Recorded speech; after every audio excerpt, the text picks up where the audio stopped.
Hello, everyone. Welcome to the Wandering Podcast, where we take advisement from outside the box. I'm Rihanna Ritter, your host. I'm an intuitive, sexuality, and authentic expression coach.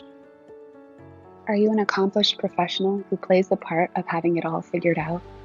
Who's strong for everyone else, but feels lonely, misunderstood, like you can't tell anybody the truth about how stressed you are, how not passionate you are about your life and all that you've created?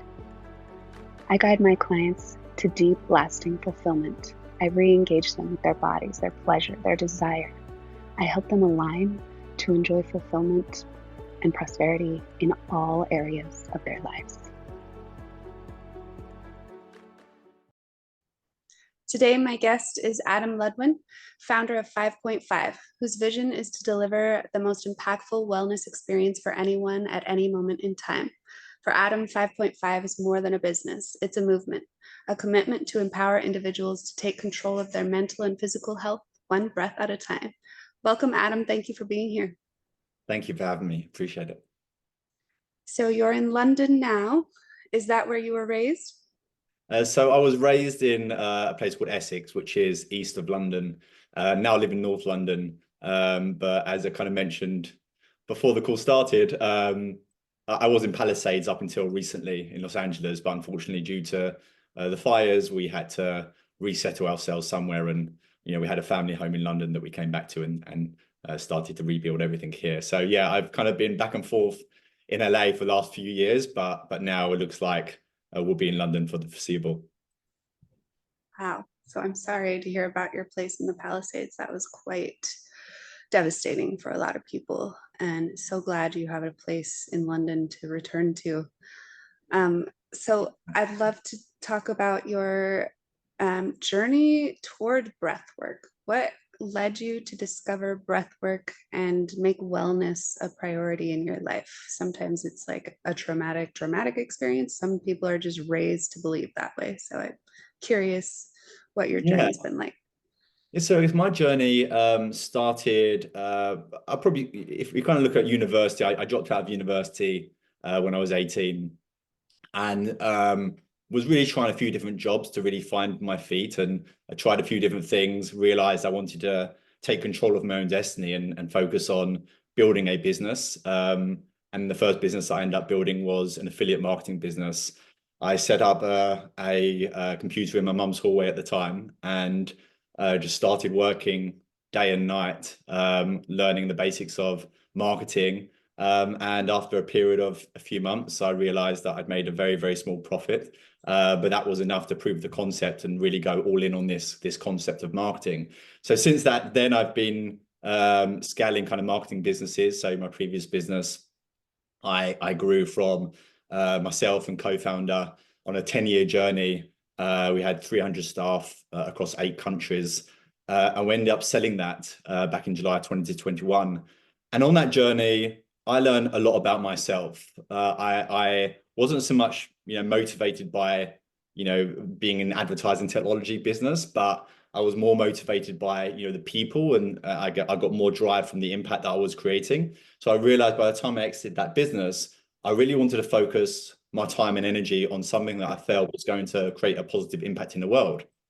So I discovered breathwork during that journey, and I done it for the first time after trying many different types of kind of wellness routines, everything from meditation, journaling, and everything else. And breathwork was the first time that I done something where I instantly felt a shift. And I'm curious by nature, so I was like, I need to understand why this is happening. So that kind of really stuck with me. I started to read about breathwork, listen to some stuff about breathwork, and when I sold the business, that was front of mind as to how I could take breathwork and make that more mainstream, more accessible. So I realized I had to study breathwork if I was going to bring it to the world, and I ended up studying with a man called Patrick McKeown, who's the #1 functional breath expert in the world. So I trained with him to understand the biomechanics, the biochemistry, the psychophysiological dimension, so the link between the mind, body, and the body and the mind, to understand why was it that breath work, specifically functional breath work, has the effect it does on us. So there's two worlds of breath work, just to paint the picture. You've got traditional breath work, which is more holistic, maybe slightly spiritual, traumatic release, and that side. And then there's another side of breath work, which is called functional breath work. And functional breath work is 60 to 90-second biohacks to hack your mind or your body to achieve a certain state, be that less stressed, less anxious, sleeping better, performing better, recovering faster, be more focused, more productive, etc. So that's the world that I studied. So once I studied that and I kind of read book after book after book, I realized there was this huge opportunity to bring that to the world in a entertaining, fun way, but also a measurable way. So technology was my background, and I realized that we can take some of the technology that exists today, such as wearables, and bring that into the app to allow people to really measure the impact that these breathwork sessions are having, but furthermore, start to predict what users would need at any moment in time based off your biometric data, so your biology. So we are all different. We all have different biology. So essentially, how can we ensure that that individual is doing the most impactful session for them at that moment in time based off their data? So that's kind of how it started to grow. And I realized from an entertaining standpoint, there was opportunity to bring in mainstream music. So how can people breathe the songs that they love as well as other music? So we ended up doing deals with all the major record labels, all the major publishers, to allow us to play the music from some of the biggest artists in the world, so people can breathe the songs that they loved within the app as well. So it was a 2.5-year journey in terms of building it, but we launched a few months ago, and yeah, the uptake has been really, really good. So we're delighted with how it's gone so far, but we realize we're just at the beginning. So it's definitely an exciting journey ahead. Yeah, absolutely. So I've started testing the app. I've it asks you personalized questions, like what your goals are, what's your age, and all that. And then we'll send you notifications right when it's time, based on goals that you've set. What I've noticed is that for me, I didn't even realize when I was in a really intense state of stress, like holding my breath. Like a lot of people are walking around life holding their breath, and that, your heart rate is elevated, you have thoughts in your mind. They're telling you a story about how unsafe you are. Most of the time, you are totally safe, but we do that. We hold our breath, and we're usually, kind of living out some pattern from childhood or earlier life, uh, and we take it around with us all day, and we don't even realize it. So I'm curious, what your thoughts are on that. Yeah, unfortunately, we live in a world where pretty much all of us breathe in a dysfunctional way. And when I say dysfunctional, it could mean through the mouth when it should be the nose, shallow breathing when it should be deep, upper breathing when it should be low. And all these things create this state of fight or flight. So activate your sympathetic nervous system. And that causes a whole host of things. And if you can control your breath, you can control your mind. And if you think about anything you may do, such as meditation, for example, you can't meditate and get into the right state of mind if you can't breathe correctly to get there. You can't visualize correctly if you can't breathe correctly to get there. So, realizing that, breath work and how we can breathe and consciously breathe, day to day, allows us to kind of open up all those channels is incredibly important. So yeah, it's there is obviously kind of a lot of exercises that you can do, but a lot of it is also around awareness. So mouth taping at night has got a lot of traction recently to ensure that you're breathing through your nose, activating your parasympathetic, your rest and digest state. So all these things we're seeing come through to really allow people to breathe more functionally, and in turn allow them to control their wellness in a much more controllable way. We know that there's nothing else that exists that allows you to hack your mind or your body in such a quick period of time than breath work. It's just scientifically proven now. So the science is there to kind of back that up, but that doesn't mean that people know how to do that. So I think just learning kind of the basics and that awareness is incredibly important. So really kind of slowing the breath, breathing through the nose, breathing kind of more diaphragmatically, kind of some lower will all kind of always help you, hack kind of that kind of mind aspect. And, the key thing is, when you do get stressed, you fall into old habits. I know all these things and I still fall back into these habits. I'm no different. But the trick is when you do fall into those habits, to have that state of awareness that you are breathing in a different way and bring it kind of back to, the new normal of, functionally breathing. But yeah, it's crazy just, what kind of effect this has. And only the last few years, I would say, has, this really kind of come into the spotlight, and people, understanding, the way that they're breathing and how that's affecting their day to day. Even things like you kind of said, like holding your breath. There's something called email apnea, whereby, people are scrolling through their emails and they're holding their breath anxiously. And that kind of exists in social media environments as well. A whole host of things that exist in today's day-to-day world means that it's causing us to breathe in a dysfunctional way as well. So we also have to think about what we're exposing ourselves to that is forcing us to fall back into those habits. Yeah, I mean, most of us don't think we need to learn how to breathe. You think it's a it's an automatic thing, but because of the world we live in, we have these micro stressors. Like, we're not necessarily in those big fight or flight situations where we're running from a predator.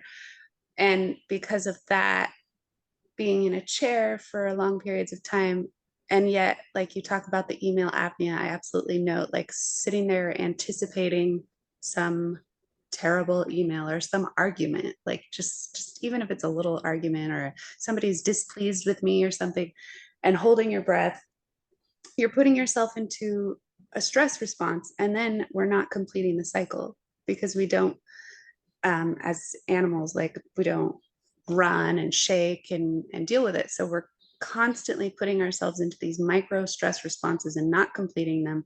And then that's having a negative impact on our health, like increased cortisol levels and stress on our hearts. And so it's really cool that the app has the biometric data to notice when you're going into some interesting pattern and to maybe ping you. Is that something that happens?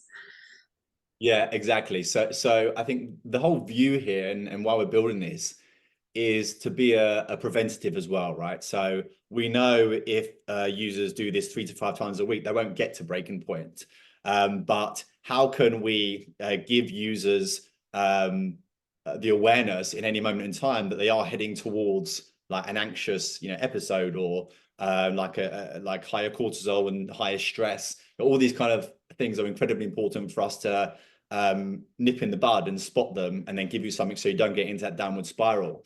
So yeah, where we're kind of going very soon is, how can we kind of bring in proactive biometric notifications that allows you to tackle something before you even know that you're going in that direction, because the data doesn't lie, right? It's there for all to see. So that's something we're very excited about coming very soon as well. Awesome. So I know for me, being a singer, I took to breath work immediately. Like, at first I heard about it, and my first breathwork experience, besides meditation, because breathwork is part of it. Like, you slow it down and you control it and you focus on it, right? But my first real breathwork journey was this hour-long, intense one at a Fit for Service summit, which is it's a group of people who believe in consciousness and are building community together for that. So the diaphragmatic breathing for me was very familiar. So I was able to breathe very deeply. And being a singer, understanding that when I get on stage, when I'm too nervous, I stop breathing or I breathe shallowly. And then that makes my whole body kind of shake. And then I can't get my voice out. So, like, the best way for me to handle nerves on stage is to return to my breath, focus on it, breathe really deeply, try to slow everything down. And so it was fun to do breath work and then do these big breath holds where we were trying to hold it for up to 4 minutes. And I got to 3 and I was amazed, but then I was like, why am I amazed? Like, I have to control my breath all the time. what I'm seeing. So it's fun. And then there's like, I'd love to talk about the biochemistry aspect of it. Like what I've heard is that it allows your body to release DMT on its own or produce DMT on its own without a substance. Yes. So I guess from the biochemistry perspective, we focus more around things like your carbon dioxide tolerance. So how can we really kind of focus on ensuring that you're building up your tolerance so you're not taking kind of more breaths in and breathing more shallow and all these kind of aspects. On the DMT side, it's something kind of I'm aware of, and it's super interesting, but not something I've gone really kind of deep in, because it kind of moves slightly away from the functional kind of piece of it. But either way, we know that there's so many aspects from a chemical side of things that this is producing, and depending on kind of what area you study, you can go kind of very deep into many different aspects of chronic diseases, psychedelic type experiences, through to kind of many other things. So yeah, and it's one of those things now where breathwork is getting so much attention and so much studies are coming into this. But we see new studies weekly.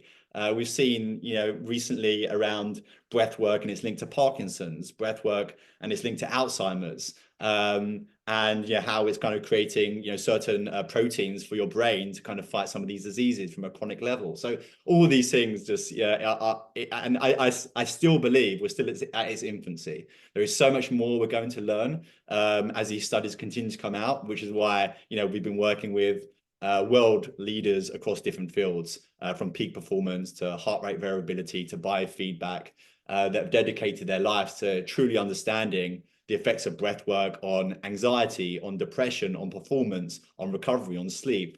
And now they're getting so much more attention, kind of these studies. And from our perspective, whereas beforehand, these studies, you have to find like X amount of people, you have to kind of pay them and hope they do it correctly, whereby we're seeing breath work happen in real time. We're measuring the effects biometrically in real time, and that gives us a really amazing holistic view as to what effects these are having in people's day-to-day lives, and feeding that back to these world leaders that have dedicated their life but haven't been able to do as many studies as they want to do. They may have tested 5 seconds in, 5 seconds out on a group of people, but how does that compare to 6 seconds in, 6 seconds out, 7 seconds in, 7 seconds out? And that's what it allows us to do, to really start to create different types of techniques that is more fitting for an individual based off kind of what works for them best as well.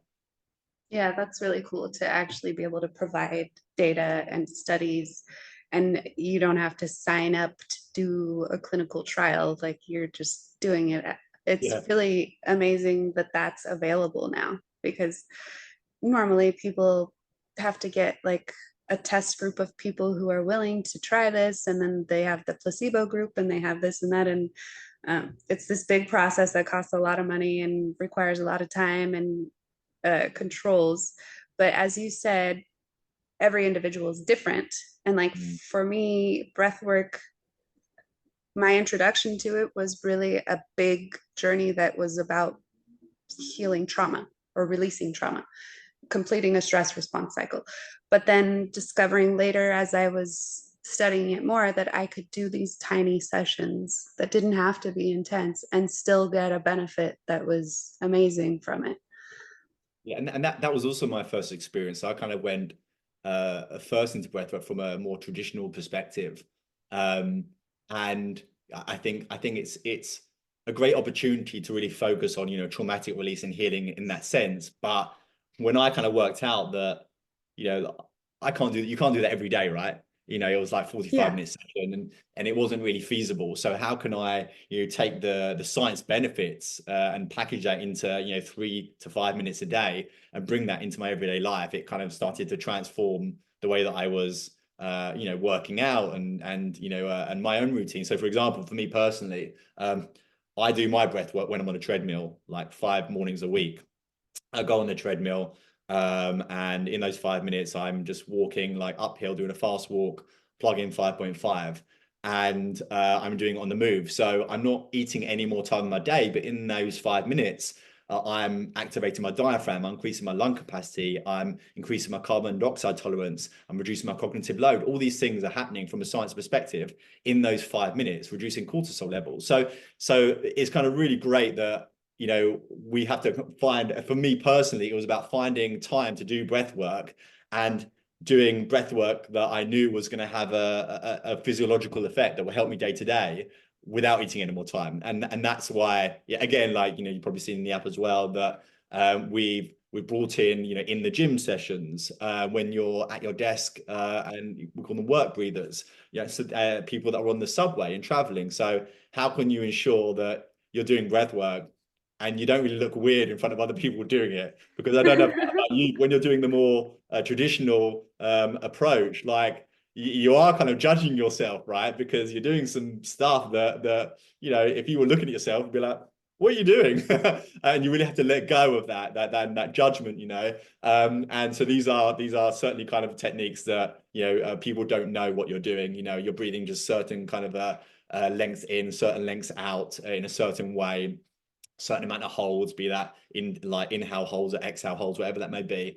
So you can do it without kind of the fear of the judgment. Yeah, it'd be really good if we could kind of normalize. Like, I remember being in those breathwork sessions, and I'm doing it in a group of 100 and, well, we were doing 50 people at a time, but like people having these huge emotional responses, having to get yourself to let go and stop trying to force yourself to be still because you don't want to be like that person who's screaming over there. Like, Yeah, totally. And I've done it with friends, which was a mistake, because then you're kind of it's even more like judgment, you know, you feel. I've done it with kind of a big group of you know, random people, and that was easier because, you know, like we're all going kind of through it together, you know, there's no preconceived perceptions of each other and all these kind of things. So yeah, that kind of was more helpful. But yeah, if you are going into that, you really have to just go and let go to make the most of that experience. And that's, you know, hard to do, especially if it's your first time. yeah, and it's actually part of the transformation, like getting yourself to not care what other people think in that moment and let your body do what it's ready to do. And you know, I was talking about normalizing it. Like, why do we have to look at each other weird because we're breathing heavily? Like, I'm not hyperventilating. You don't need to be concerned and take me to the hospital. One day I was hiking and I wasn't even doing breath work, but I was just standing like up where the sun was shining because I was in this canyon and there was no sun in the other spots. And I just like was leaning against a rock in the sun, and this group of women comes up behind me and they all stop and they start whispering to each other and they're like, oh my God. And they're like, are you okay? And I'm like, yeah, I'm good. Thanks. What is going on with us? Yeah, no, I totally understand. Yeah. Yeah, so it's really good for us to, but it's nice to be able to do breath work without dealing with, you know, having people worried about you and judging you, and you know, finding techniques that you can do in real time. So your transition from LA to London, I'm curious, like that had to have been highly stressful. Um, was breath work part of the thing that moved you through it? You know, what Yeah. kind of techniques were you using to manage that whole thing? Because there's a lot there.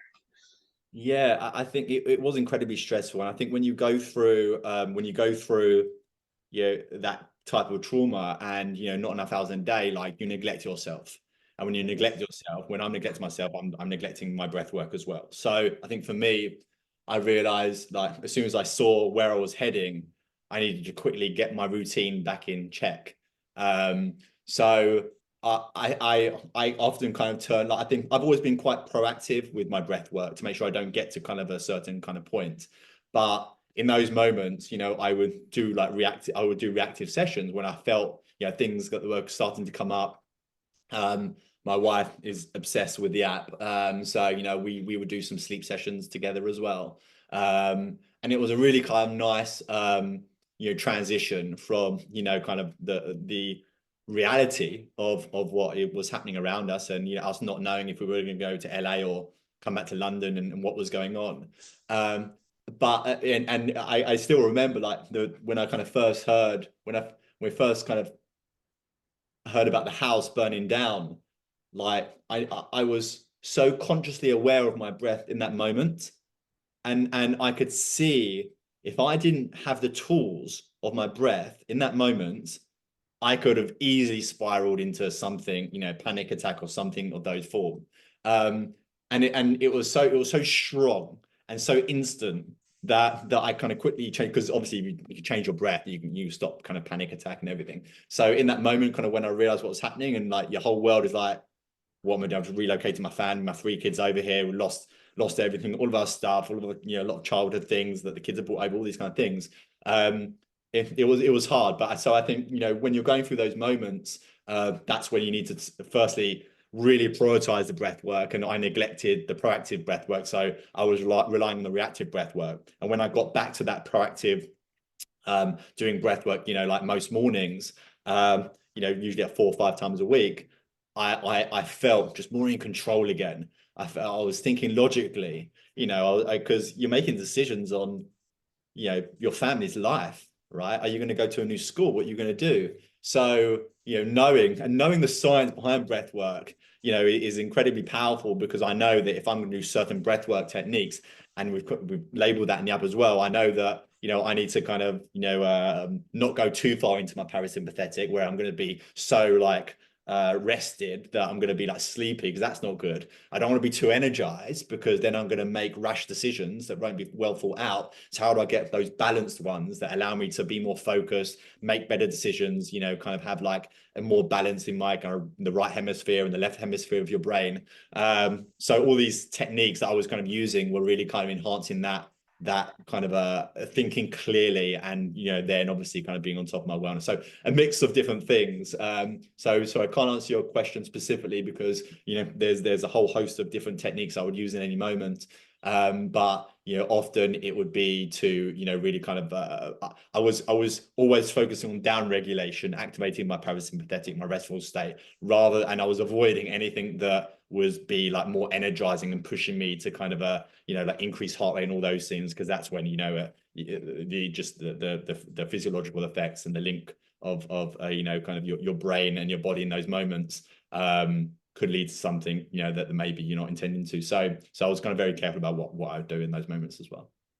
Yeah, definitely. I understand that, like going through a super stressful time, I prefer to down regulate, but also, like you mentioned, your wife loves the app, you guys doing some sleep breath work together, like that's huge when you have a partner that is aligned with what you're thinking, and you can do those things together and be supportive of each other and like help each other both down regulate, because you both had to have been in a heightened state of stress. But for sure the wellness routine tends to go first, like the really good routine. And I have found that when I'm in those super stressful states, I don't want my wellness routine. I'm like really resistant to it, because I want to be in this state of stress, because I think that is going to get me what I need. There are ways of thinking, or even physiologically, like your mind goes, oh my God, the worst case scenario just happened. And of course it didn't, because it could have been worse. Like you guys could have been injured. But still, like we've lost everything. We don't have our home. We don't know what we're going to do. What's next? And then your hormones start responding, and then your body starts responding. And when you have those 3 things going at once, there's a huge resistance to calming down, because I think we believe in Western culture in particular that hustle is the way to handle a problem. Right. Absolutely. Yeah. Yes. And it's really interesting, because I used to think like that as well, which was, I was almost fearful of tools that would slow me down when I was kind of building my previous business. Someone mentioned even meditation or whatever it may be. I didn't want to do anything that I thought was going to take me off the ball. So was it going to demotivate me? Was I going to be less motivated to work all hours to get the business where I wanted it to be? So yeah, it's funny how, like you can be fearful of these tools, but actually the reality is that now we realize more, it's the opposite of that, right? Those tools will help you get to where you want to be faster. And I've always been very much kind of focused on, high performance. And that's obviously what led me to kind of breath work as well. So I was looking at, what do, the best athletes in the world do? What do the best, musicians in the world do? To get them into the right state? How do they kind of calm their nerves? Or how do they be more focused, more productive? And, breath work was just coming up again and again and again and again. And now it's kind of the known thing, right? I mean, 5 years ago, an Olympian was doing breath work to get the edge. Now, if an Olympian doesn't do breath work, like they know they're at a disadvantage because it's a given. You do breath work, right? And that's kind of really something now that is, I think that this has really changed over the last few years, hasn't it? Whereby, this kind of awareness piece of actually, even just being in stress response and knowing what fight or flight is. And, that is thanks to, there's good parts of social media and the education that's kind of given.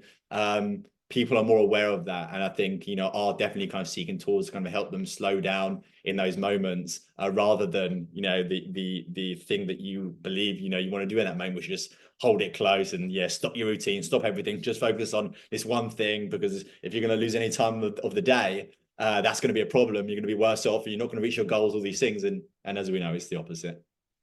Yeah, because you don't, like, the ideas don't come when you're in that state. Exactly. What I've noticed is just that I spin my wheels and I do a bunch of tasks that don't actually get me anywhere. And I think that by getting really busy, that I'm handling things better, and I'm really wasting time and wasting energy. Whereas if I would just slow down for a minute and get into more of a meditative state or a theta brainwave and calm everything down, then I could get more clarity. And whether you believe in like a higher power or your soul or just mental clarity, like the better ideas come when you're in a calmer state. Totally.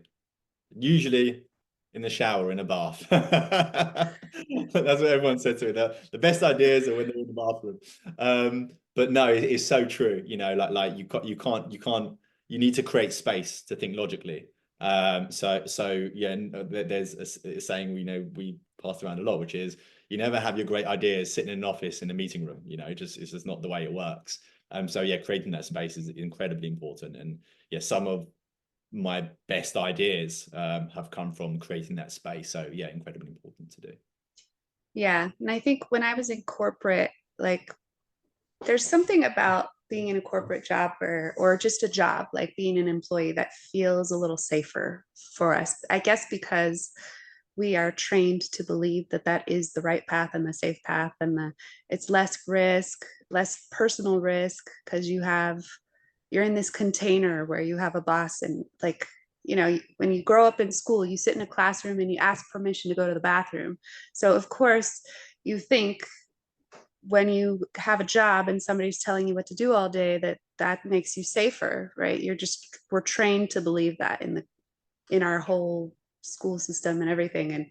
And I still felt every day that because I was throwing out big ideas and because I was not necessarily the most compliant person, that I was at risk of losing my job every day. So like I would say something and then I'd be like, oh, I'm definitely going to get fired for that one. And I was getting promoted all the time, but it was still this thought. And then when so I had this sense of being safe, and it was kind of a false sense of safety, because if you have a job and you get fired, like, I mean, you can get another job, but like you don't have anything, right? So becoming an entrepreneur is where I had to learn to slow way down, and that hustle thing, that constant working the 12-hour days, doing things that really weren't impactful just to feel busy, like to make my nervous system think that it was safe. it's interesting how the entrepreneurial journey will take you there maybe faster than being employed. Interesting. Yeah, it's a good perspective. Not something. Yeah, maybe I haven't put too much thought into it because I've never been. I've actually never really been in the position of working for someone before. So other than, when I was, very, like, I guess 19, 20 years old. So yeah, it's interesting because I never really kind of thought it in that way, but it totally makes sense, right? Kind of that, and the reason more often than not why people don't take the plunge to entrepreneurship, out of kind of the fear, and totally understandable, right? I think for me, I was very young when I made that shift, so I had nothing to lose. I was 21 when I started my own business, and everyone kind of put a lot of admiration towards me because of that. But actually, like, I had nothing to lose. I was living with my mum. If I didn't make money, I still had a place to live. I still had food to eat. Versus the when you get older and you take that plunge, you've got everything to lose. You've got families to provide for. You've got a mortgage to pay. And I have so much more respect for older entrepreneurs that have taken that plunge. It's incredibly brave. And especially going through that process of having that security, working in that environment for so long, and then doing it, because the more you're in that environment, the more you get used to that environment. So even more so, kind of taking that plunge. Yeah, is yeah, something that is in my opinion much more admirable. Well, I think it's cool. I mean, either way, we're not trained to be risk takers and entrepreneurs. Like in my kids' school now, they're in an IB school, so they're talking about being a risk taker. And I'm like, oh, good.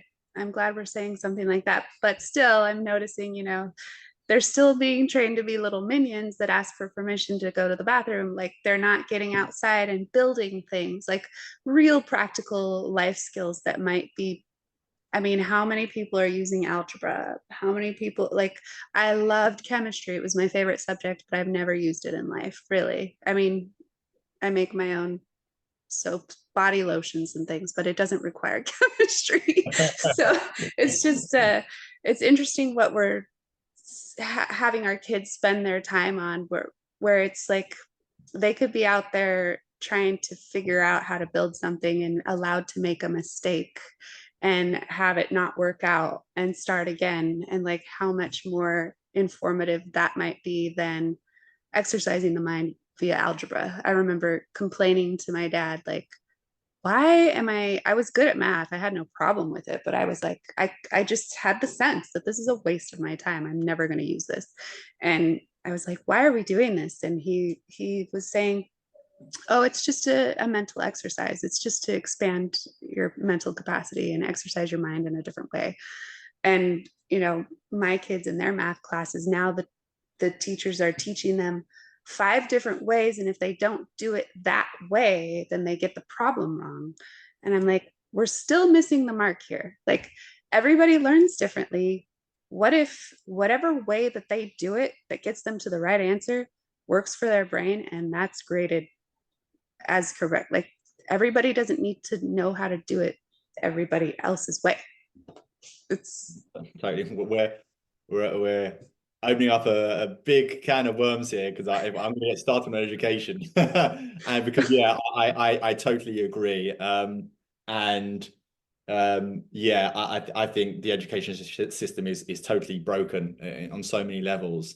And where we are now, especially the rise in AI, and the awareness of kind of just general wellness and what we go through, there is a lot of changes that's needed. I actually flew to the Green School in Bali because I was really interested in the education system, and I wanted to find out who was doing things differently. And it's really, really interesting to see when you take away the kind of rules of the state, and you let people, get towards a certain a level, by finding their way and learning as they go, and the impact that has, and even having a curriculum that varies, and changes throughout the year based off real life events, based off things that are happening that are changing how what we should be learning. You know, you're not tied by a fixed curriculum, and there is so many things that I would change about the education system to make sure it's more focused on emotional intelligence, social interaction,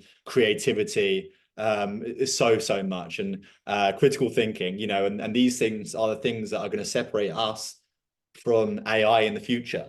So it's even more important really kind of focus on these things now, more than ever. So yeah, you're talking to someone that is in total belief of a fundamental shift is needed within an education system. And I would say, if anything, US is actually better than the UK at that, because UK, it's kind of a national curriculum. And in the US, you do have a flexibility kind of state specific. And they're also much more open in the US about new learning styles. So how you're learning to reach these goals. Versus in the UK, getting there slowly, but we're still kind of quite behind. So yeah, I'm you know, definitely kind of a huge advocate for a change in education systems. Oh yeah. So I'm glad you mentioned the green school. I had never heard of it. So that sounds exciting. I'm going to look into that. Right, yeah, well worth a visit. I mean, it's literally like it's in the rainforest, you know, and they learn in teepees, and they have like you know, they have a school bank, you know. So you talk about entrepreneurship, you know, you go to the school bank and you'll ask for a loan to do whatever business you're looking to do. And when I was there, they created their own chicken farm. The children created their own chicken farm, and they realized that the chickens weren't laying any eggs. So they had to work out, well, why aren't the chickens laying eggs? So they had to go and speak to farmers. And they figured out that they weren't getting enough source of something from the type of plants that they had around them, which meant they weren't laying any eggs. So then they had to kind of regrow certain type of plants around eggs, and they sold the eggs to the school. And that's how they kind of made this system of their business. So yeah, and the teachers weren't allowed in there. They weren't allowed to do anything, you know, and it was about them thinking in a logical way. Well, what should we do? The teachers ask the question, they prompt them. Well, how do we find out that? Who would know about, you know, like how to, you know, so all these types of things are incredibly important to allow children to learn in their own way, figure it out, you know, collaboratively or individually, you know. But yeah, they're doing things in a really good way. So yeah, if you're ever out in Bali, definitely check it out. Oh my gosh, that's amazing. That sounds so fun. And you mentioned like emotional intelligence, social skills. Like when I think about business, I used to take my financial well-being as an individual responsibility. Like this is all on me. And the funny thing is, there is no transaction with just one person. You have to be social, you have to be in relationships with people. You can't hide in your house. And one of the things I learned about my accounting business was I loved being an introvert and hiding behind my computer and just doing my little task. And after 6 years of that, I became more and more avoidant of people and social interactions, and the business did not thrive because of that. And I didn't consider myself a marketer, and the more I isolated, the less effective I got at any of that. So it's really important that we have emotional intelligence, social skills, and that we prioritize those things in our lives and prioritize our relationships. And that also helps us reduce stress and increase our wellness and our health. Building community, being active in your community is paramount to our health and well-being. Totally. Yeah. Well, we know from a longevity perspective, you know, how important socializing actually even is, you know. So no, absolutely is incredible. But I think for you to kind of make that shift and that change, it started with awareness. And that's the thing that unfortunately most people don't have. And I think, you know, what things like these podcasts, which I love, it really kind of helps elevate that awareness, because I started to get that awareness through a life coach. I didn't have that awareness otherwise, and I don't know where I would be without my life coach bringing me kind of to a state of awareness to understand excuse me, what motivated me, like how I reacted to certain things, why I reacted to certain things. And he actually was the one that put me on the path to 5.5, because he's the one that realized that I wasn't necessarily getting everything I wanted personally out of growing a business as successful as it was. And I needed to really find a way of kind of taking what was going to motivate me, and that was about making an impact in the world, to allow me to be fueled by my passion rather than being fueled by fear, which is what I was operating on for so long, growing my previous business. Fear of failure, fear of rejection, fear of judgment, like all these things. And yeah, that was that's for me was an incredibly transformative time of my life, where it all started with awareness. So the fact that kind of you were aware that, and maybe it was in hindsight, like looking back, sometimes when you're going through it, you don't realize, and you look back and be like, 6 years, I kind of didn't do all these kind of things. But when we were saying here, when penny drops, when you realize that, if you just bring that awareness, and Power of Now as well, by the way, I'm sure you're kind of, well aware of it, but Power of Now was probably the first book that I read that even allowed me to understand how my mind was working, because I had an overactive mind, still do, but even just to separate my mind from my thinking, from my feelings, from my emotions, and that was such an amazing moment for me, because I was, as in the book, and those that have read it, I became an observer of the mind, but you can only do that with the awareness piece, the awareness that your mind's kind of overreacting, is going in a certain direction, and just stop. Okay, like, and then you can laugh about it. Oh, my mind's doing that thing again. Like, stop it for a minute, give me a break, but it's really important, and I think that book for me definitely kind of helped with that transformation as well. Yeah, I enjoyed that book, and also I think it was The Surrender Experiment, which was similar but a different perspective, by Michael Singer. So those two, I actually read The Power of Now at a different time, an earlier point, and I was like, whoa, I get to choose how much focus I put on my thoughts. Whoa, whoa, whoa, whoa. And then like years later, I read The Surrender Experiment, and then it reminded me, and I was like, oh yeah, oh yeah, oh yeah, I needed this information. And those two books, and I've read many others, and I have a whole list, but also my life coach helping me see things that I can't see. It's wonderful to share our expertise, and we can tell people things and show them things, and it's much easier for us, because we're outside of the situation, to be less emotional and to be able to see it for a person and help them bring it to awareness. So like, even life coaches need life coaches. Yeah, yeah. So I totally resonate with that. That's a nice little business there as well. Life coaching for life coaches. For sure, without a doubt. Yeah. Yeah. And having a coach and reading books and having the awareness did lead me to breath work and these other tools that I use for regulating my nervous system, bringing myself. I found that the most powerful thing for me in relating with other people and having more success in my relationships is becoming the observer of the mind and building safety within my own body, knowing that my sense of safety comes from myself. It comes from my thoughts, my emotions, my physiological response. It's not somebody out there that's creating my sense of safety or unsafety. When I started to get that, I started to be able to step back and become less reactive, and breathwork's one of the tools that really helps you stay in that awareness. Yeah, absolutely, absolutely. So tell us how people can find the app, or when it's going to be available, and how to follow you and Sure. keep Yeah, up yeah. with your So journey. sure, we're live on the App Store. So just search 5.5. but we're on social media as well. So you can check out Instagram. We're just kind of launching our TikTok very soon as well, _5.5.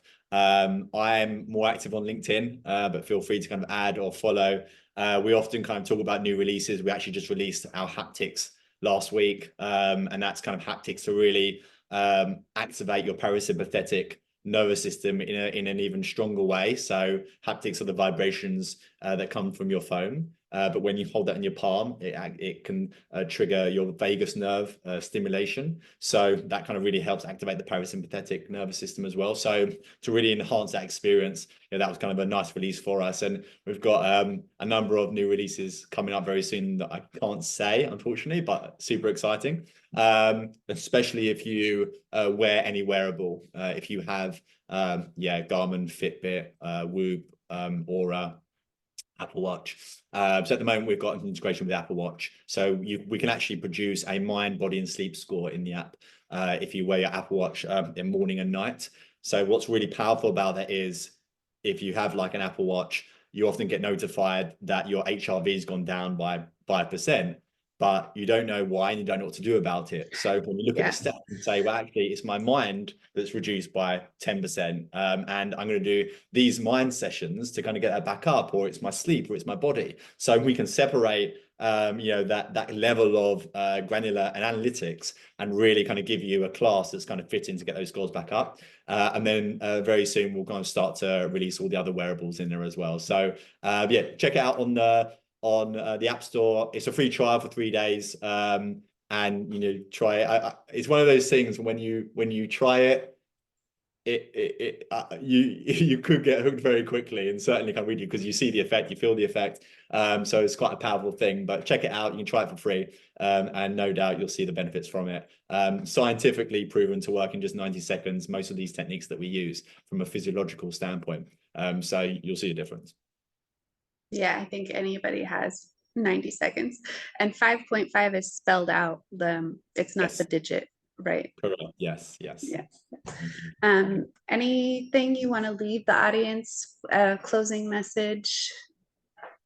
No, it's been great to be here, and it was a great conversation. So thank you for having me. I really appreciate it. And yeah, I think that we all go through different things in our lives, and we all need a tool to have in our pocket as of when. What I would say is, we definitely have these two buckets of users. We have your proactive users and your reactive users. Yes, reactive users will stop you having a panic attack or an anxious episode, but the key thing is, be in control of your wellness, take control of it. You do something little every day that's going to give you kind of a better control of your overall well-being. So as great it is to know there's a tool there that will help you in any moment, the key thing is just bringing it into a daily routine.